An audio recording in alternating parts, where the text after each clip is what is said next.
खिलाफ बंद कमरों के अंदर, मुल्क से बाहर और मुल्क के अंदर एक साजिश हो रही है, और वो साजिश ये है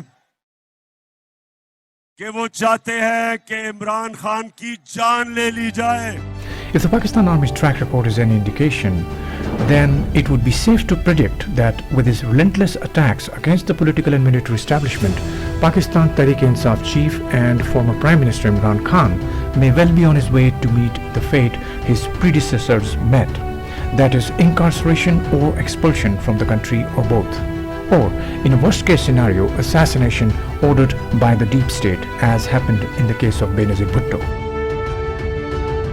To many Pakistan observers, Imran Khan may come across as a political novice, but when you carefully look at the statements he has made since his government was ousted, one can't help but wonder if he really is stupid or merely acting as one to provide himself plausible deniability to evade the consequences of the statements he has been making.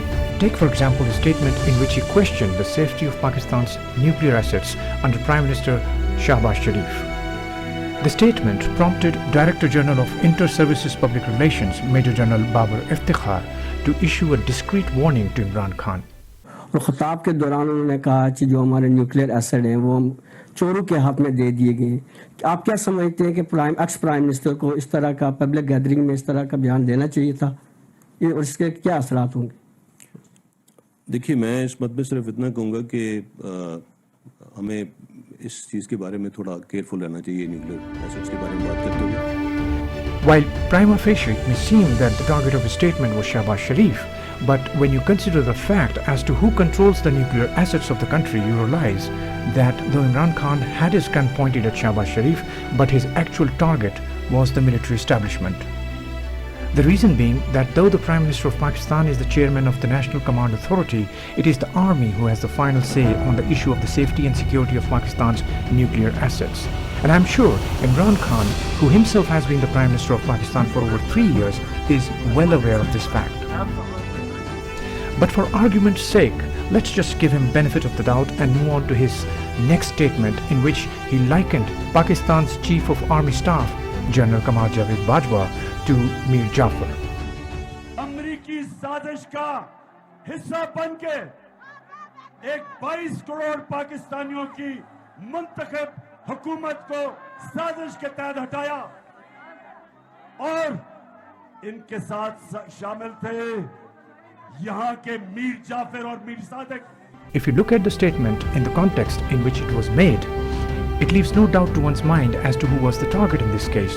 But after Shahbaz Sharif raised the Mir Jafar issue in Pakistan's National Assembly, Imran Khan went into a defensive mode, saying that he was only comparing him, that is Shahbaz Sharif, with Mir Jafar and not the army.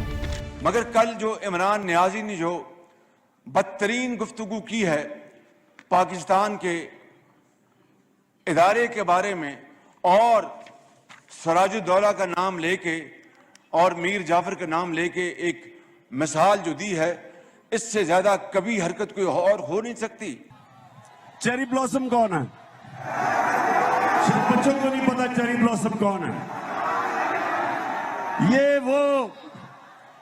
ये वो है कि इसका बड़ा भाई नवाज शरीफ और उसकी बेटी वो फौज को बुरा भला कहते हैं और ये बूट पॉलिश करता है.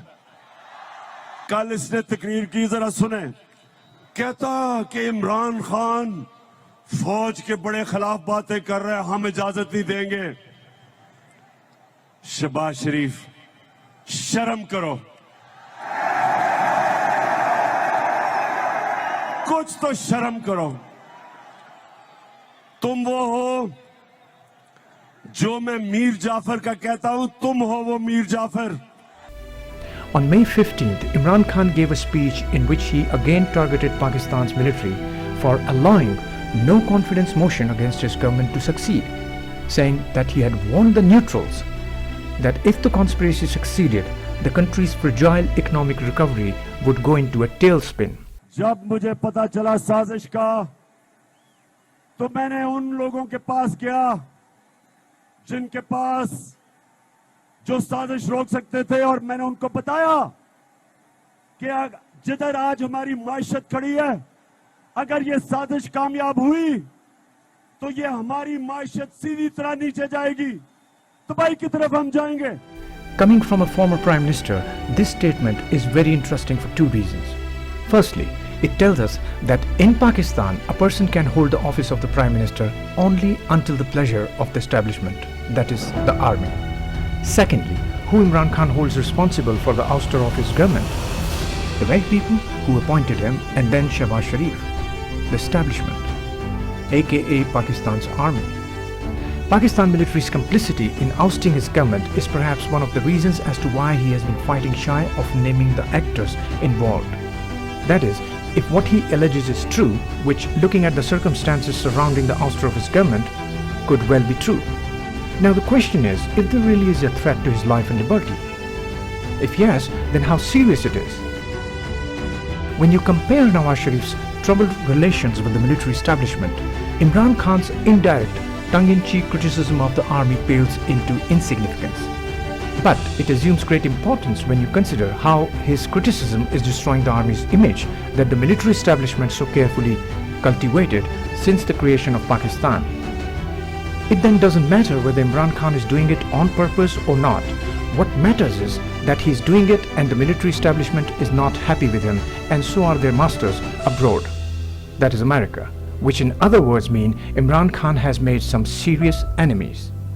Considering the fate that Zulfikar Ali Bhutto met, considering how Benazir Bhutto was forced to go on a self-imposed exile and later on assassinated, considering how Nawaz Sharif was forced to go on a self-imposed exile not once but twice, it leaves no doubt to one's mind that with his criticism of the military establishment, Imran Khan has put himself directly in the line of fire, which means that the threat to his life and liberty is real and very serious in nature.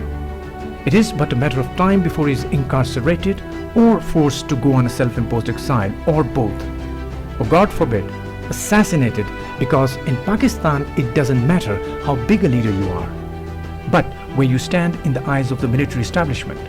Zulfikar Ali Bhutto, Altaf Hussain, Benazir Bhutto, Nawaz Sharif are but few examples Imran Khan either failed or refused to learn from.